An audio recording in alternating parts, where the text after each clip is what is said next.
Hi, I'm Stephanie Cameron, and the last four digits of my ID are 8498. How many of us drive cars? A lot of us do. How many of those that do drive electric cars? Definitely not as many. I'm Stephanie Cameron, and I'm here today to talk to you about why the U.S. should promote the use of electric cars more than we do now. Now, we know we spend a lot of money on gas, whether it be weekly, bi-weekly, but in the end, we know it's a lot. Now, Americans spend between $200 and $300 a month on gasoline. So we know gasoline fuels our economy. But what if I told you that something else could do the same? According to a professor at the Center for Advanced Infrastructure and Transportation, electric cars can actually enhance our economy as well. Now, in 2007, 70% of our gas was imported from other countries. So we are outsourcing billions of dollars to other places to get us gas. So only 30% was used here.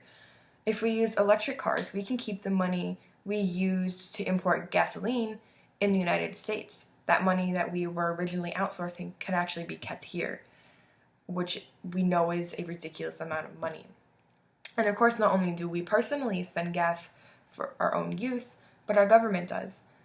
Now, the U.S. Armed Forces spend up to $83 billion annually protecting vulnerable infrastructure and patrolling our oil transit sources. And yes, I said $83 billion annually. That is a lot of money that could be used elsewhere.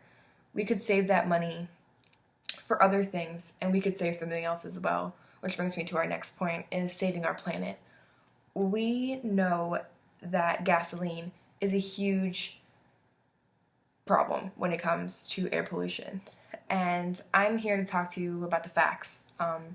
According to the Union of Concerned Scientists, transportation is the largest single source of air pollution we have today. So it's huge. It's the largest air pollutant in the world is our cars.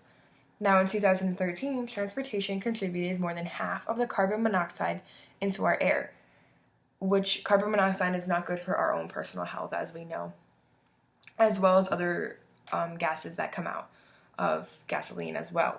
So through clean vehicle and fuel technologies of the future, we can cut back the use of oil by 50% in the next 20 years. Keep that number in mind because by 2040, production levels may be down to 15 million barrels per day, which is only 20% of what we currently consume. So in 25 years, we will only be left with 20% to use, which is not good because we know that our world population will be twice as large and more of it industrialized, so more oil dependent. So, like I said before, we could cut back the use of oil by 50% in the next 20 years by using clean vehicle and fuel technologies. So we can cut back by 50% in 20 years. That would put us in a much better situation than not cutting back, which is another thing. If we cut back on oil, a lot of things could happen. Imagine a greater security for our service members abroad, because we know that is a scary situation with things happening.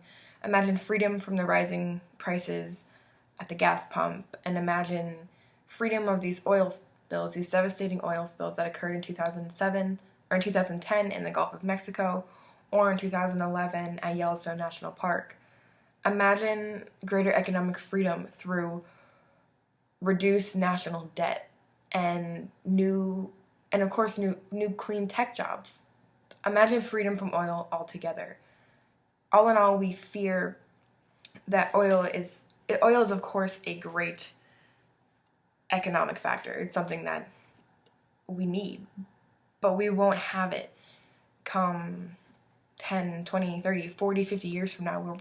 We're going to run out, and that is something that we need to think of now. So by using electric cars, it can ultimately change our future. It could save us money. It could save the whole United States money. It could save our earth. It could save our own health because car fuel is not healthy.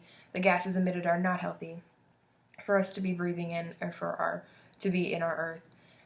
And all in all, the use of electric cars is something that will happen, and it needs to happen sooner than later.